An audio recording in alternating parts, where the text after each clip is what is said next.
A federal court judge delivered another slapdown to the Harper government today, ruling it breached the constitutional rights of a citizen who's been holed up in the Canadian embassy in Khartoum.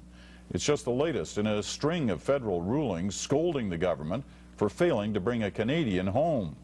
All right, Canadian Abousfian Abdelrazik arrived in Montreal early this morning, the final step in a long journey home from his native Sudan. His controversial exile is finally over, but a normal life may still not be within reach. He was trapped and tortured in Sudan for 6 years. Canadian authorities refused to repatriate a Canadian citizen, even after reports Sudanese authorities might execute him. Today, Abousfian Abdelrazik related the shocking details of the ordeal he endured because Ottawa insisted he was a terrorist. Oh, get a room. You know, when I hear the CBC talking about accused terrorists, there's just so much romance in the air. It drives me crazy. For once, I'd like the media just to play it straight. Just to play it straight. I'm not asking for the CBC to take sides with Canada, to actually show some patriotism or respect to taxpayers who pay them $1.1 billion every year. Just play it straight. And joining me today to talk about this from Ottawa, our Ottawa studio, is David Harris, who is the intelligence program leader at Insignis Research. David, thanks for being here. Thanks, Ezra. I am so mad when I look at how the media, especially the CBC, makes love to accused terrorists. And we just had news of leaked CSIS documents that La Presse newspaper picked up showing some information that the government based its suspicions on. Phone calls between alleged terrorist suspects talking about blowing up airplanes, going to terrorist camps together. Why does the media always side with the terrorist suspects and never with the government? Well, it may not be always, but it's frequent enough to be a little disturbing. I guess part of it comes out of the concern to recognize that people are not guilty until proven beyond a reasonable doubt. But I think part of it may be that they just haven't really kept up on what is going on, the extent, the growth and scope of the terrorist threat that we face. And as a result, it's as though some correspondents awaken to a story without any sense of background, and thus the issue in their eyes becomes a simple he said, she said kind of thing. The government takes one position and then the accused or suspect takes another. There is no sense of context, and we've seen that time and again. We saw it, of course, in relation to the Omar Khadr situation in the United States, where that individual, as unfortunate as he was in many ways, was, of course, ultimately a proven murderer. But we had hosts of individuals associated with Amnesty International, associated with other well-meaning individuals and groups, but very much facilitated by some of the media, including CBC. And this is not really helping the education of Canadians in recognizing the problems that we're facing today. You know, you are very generous and you give the benefit of the doubt to the media. I think it's true that many journalists are lazy, don't keep up, and they come across the story and they say, oh, he said, she said, I'll take the side of the little guy against the government. I think, yeah, laziness can explain a lot of the mainstream media. I don't think that can explain the CBC, the best funded, gorged on taxpayers' dollar media. I think they have an agenda, David. I think that Richard Fadden, who's the boss of CSIS, I think he nailed it in the speech he gave a couple of years ago, where he said that the media has this vision of turning terrorist suspects into folk heroes and romancing them and using them as a political weapon against a war on terror that they don't like. How much credence do you give to CSIS boss Dick Fadden's theory that the media is actually worshipping or turning into heroes these terrorists?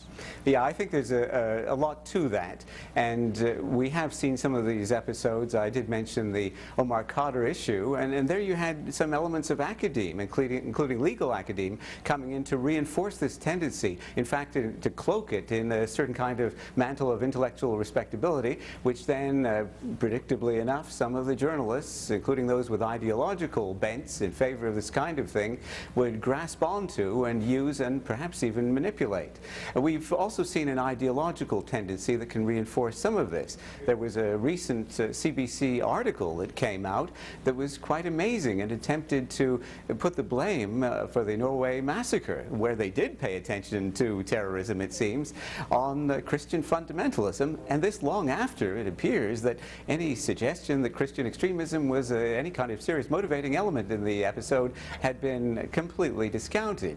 So yeah, I think there's a great deal in what you're saying, and then if you think about it, a lot of this kind of agonizing over some of the terrorist suspects, despite ample evidence that they were dirty, has led to an overdone, almost overwrought series of legal tendencies and processes that are then inhibiting our security and intelligence community significantly. You know, it's funny, these guys, Abdelrazik and Charkawi, these are the two terrorist suspects. You know, one of them, the United Nations, says he's a terrorist. I mean, normally when the UN says something, the liberals take them at their word. But, oh, not in this case. Let me play for you a clip. There's Abdelrazik right there. Let me play for you a clip from Jason Kenney. He's the Minister of Immigration and Citizenship. He spoke about this the other day. Can we run the first clip of Jason Kenney, please? And then, David, I'll ask you to comment on it.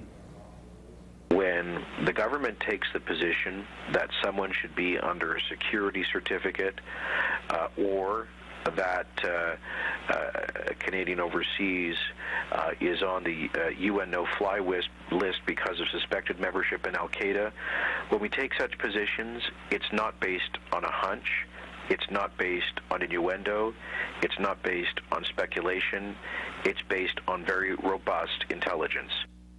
I can see the frustration there. I mean, Jason Kenney can't even speak about the particular case because it's a different kind of fight. The government, our security services, our police, our CSIS fight with their hands handcuffed behind their back. They can't say anything that's not true. They can't say anything that violates privacy. Whereas Abdelrazik and Charkawi, their lawyers can say anything. They can romance the journalists, say things, and the government is forbidden from responding in kind. It's almost like it's an unfair fight to begin with, isn't it, David?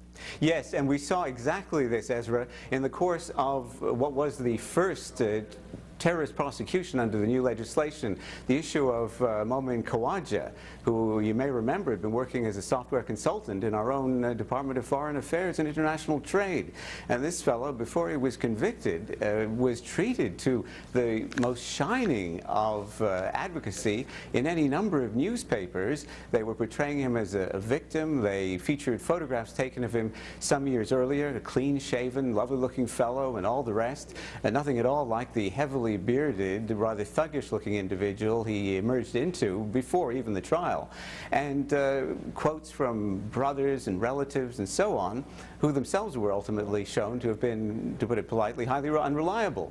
So I do remember, in fact, at the time of the first bail hearing in that matter, when there'd been all of this devotional coverage, the journalists, who for the first time were, I guess, seeing what was really going on, were quite shaken. They'd obviously come to believe their own reporting. David Harris, we got to end it there. I really appreciate your point of view. We'll have you back on the show again. You're one of the few folks in the media who can speak truth to the media power and these terrorists. Thanks for joining us today. Hey.